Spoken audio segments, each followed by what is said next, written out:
Assalamualaikum warahmatullahi wabarakatuh. Perkenalkan, nama saya Rifka Fadilah dengan NIM 19060026, Prodi Ekonomi Pembangunan dari Fakultas Ekonomi Universitas Negeri Padang, dengan dosen pembimbing akademik Ibu Yeniwati SME.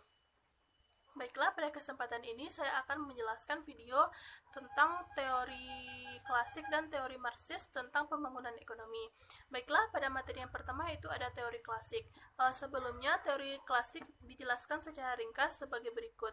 Yang pertama, ada kebijakan pasar bebas. Ahli ekonomi klasik meyakini adanya perekonomian persaingan sempurna, pasar bebas yang otomatis bebas dari segala campur tangan pemerintah. Yang akan memaksimumkan pendapatan nasional adalah tangan-tangan tak kelihatan. Yang kedua, pemumpukan modal kunci ke arah kemajuan. Semua kaum klasik memandang pemumpukan modal sebagai kunci kemajuan. Karena itu, mereka menekankan beberapa arti penting dalam tabungan jumlah besar. Selanjutnya ada keuntungan rangsang bagi investasi. Menurut kaum klasik, keuntungan merangsang investasi sebagai besar keuntungan. Semakin besar pada akumulasi modal dan investasi. Selanjutnya ada keuntungan cenderung menurun. Keuntungan tidak akan naik secara terus-menerus, namun cenderung menurun apabila persaingan untuk menghimpun modal antar kapitalis meningkat. Menurut Smith, alasannya ialah naiknya upah sebagai akibat persaingan antar kaum kapitalis. Sementara, upah sewa naik karena naiknya harga jagung. Menurut Ricardo, keuntungan akan menurun. Selanjutnya yaitu keadaan stasioner. Semua ahli ekonomi klasik meramalkan timbulnya keadaan stasioner pada akhir proses pemumukan modal. Sekali keuntungan mulai menurun, proses ini akan berlangsung sampai keuntungan menjadi nol. Pertumbuhan penduduk dan pemumukan modal terhenti. Dan tingkat upah mencapai tingkat kebutuhan hidup minimal. Dalam garis besar, teori klasik pembangunan ekonomi dapat dinyatakan demikian. Misalkan, kenaikan keuntungan yang diharapkan dapat menaikkan investasi sehingga menambah stok modal yang telah ada dan mendorong penyempurnaan teknik. Kenaikan dalam pemupukan modal menaikkan jumlah cadangan upah. Sebagai akibatnya, upah naik. Upah yang lebih tinggi mengundang pertumbuhan penduduk, yang menyebabkan permintaan atas makanan menjadi naik. Produksi makanan ditingkatkan dengan menggunakan buruh menjadi naik. dengan menggunakan buruh dan modal tambahan. Tetapi hasil yang semakin menurun pada tanah akan mengakibatkan upah buruh menjadi naik. Akibatnya harga jagung membumbung dan sebaliknya sewa naik. Upah naik dan karena itu keuntungan mengurang. Penurunan keuntungan menandakan penurunan dalam investasi. Menghambat kemajuan teknologi, mempersusut cadangan upah, serta memperlambat pertumbuhan penduduk dan pemupukan modal. Dalam model klasik, hasil akhir pembangunan kapitalis adalah stagnasi. Stagnasi terjadi karena kecenderungan alamiah keuntungan untuk menurun dan sebagai konsekuensi lemahnya pemupukan modal. Baiklah, di sini saya akan menampilkan kurvanya. Teori klasik ini diilustrasikan pada gambar ini. Unsur waktu digambarkan dengan sumbu horizontal dan tingkat pemupukan modal dk per dt dengan sumbu vertikal. Perekonomian tumbuh dari K ke S selama perjalanan waktu T. Sesudah T, perekonomian mencapai keadaan stasioner yang dihubungkan dengan titik S, di mana pertumbuhan lebih jauh tidak mungkin terjadi karena upah naik begitu tinggi sehingga keuntungan menjadi nol dan pemupukan modal berhenti. Baiklah, penilaian tentang teori klasik ini yang pertama yaitu mengabaikan kelas menengah, yang kedua melalaikan sektor publik, yang ketiga meremehkan teknologi, yang keempat hukum yang tidak realistik, dan yang kelima pemikiran keliru mengenai upah dan keuntungan. Yang terakhir proses pertumbuhan yang tidak realistik. Baik, teori yang kedua yaitu teori Marxis tentang pembangunan ekonomi. Marx menyumbang kepada teori pembangunan ekonomi dalam 3 hal, yaitu dalam arti luas memberikan penafsiran sejarah dari sudut ekonomi. Dalam arti lebih sempit, merinci kekuatan yang mendorong perkembangan kapitalis. Dan terakhir, menawarkan jalan alternatif tentang pembangunan ekonomi terencana. Penafsiran sejarah secara materialistik. Penafsiran secara materialistik terhadap sejarah yang mencoba untuk memperlihatkan bahwa semua peristiwa sejarah adalah hasil perjuangan ekonomi yang terus-menerus di antara berbagai kelas dan kelompok dalam masyarakat.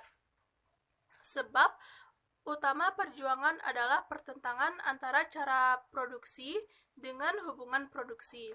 Cara produksi menunjukkan pada perjanjian produksi tertentu dalam masyarakat yang menentukan keseluruhan cara sosial, politis, dan keagamaan. Hubungan produksi berhubungan dengan struktur kelas masyarakat yang ditandai secara khas oleh komponen berikut. Yang pertama, organisasi buruh dalam bentuk pembagian kerja dan kerjasama, keterampilan kerja, dan status buruh dalam konteks sosial yang berhubungan dengan tingkat kebebasan atau perbudakan. Yang kedua, lingkungan geografis dan pengetahuan tentang pemanfaatan sumber dan bahan. Yang ketiga, proses dan sarana teknik dan keadaan ilmu pengetahuan pada umumnya.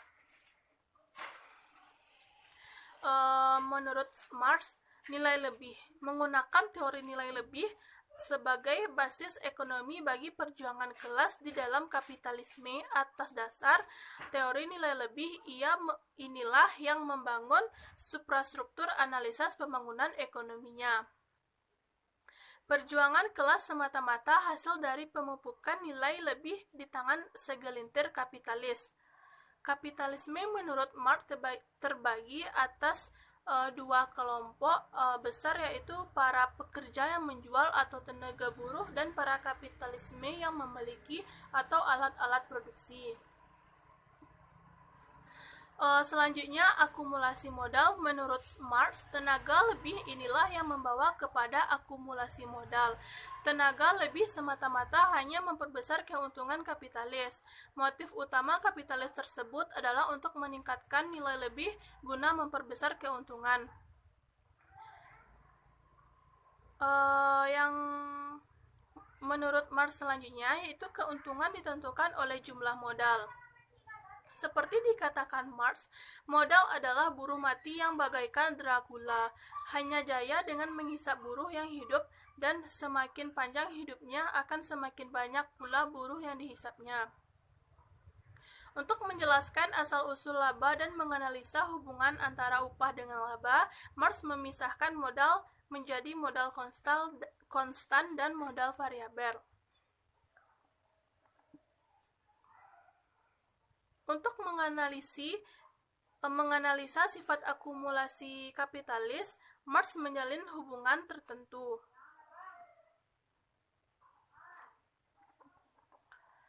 Salah satu akibat akumulasi modal adalah terkonsentrasinya modal pada berbagai perusahaan raksasa. Persaingan antara kapitalis memaksakan mereka untuk menurunkan harga produknya. Ini dapat dilakukan dengan memperkenalkan mesin-mesin penghemat tenaga yang meningkatkan produktivitas buruh.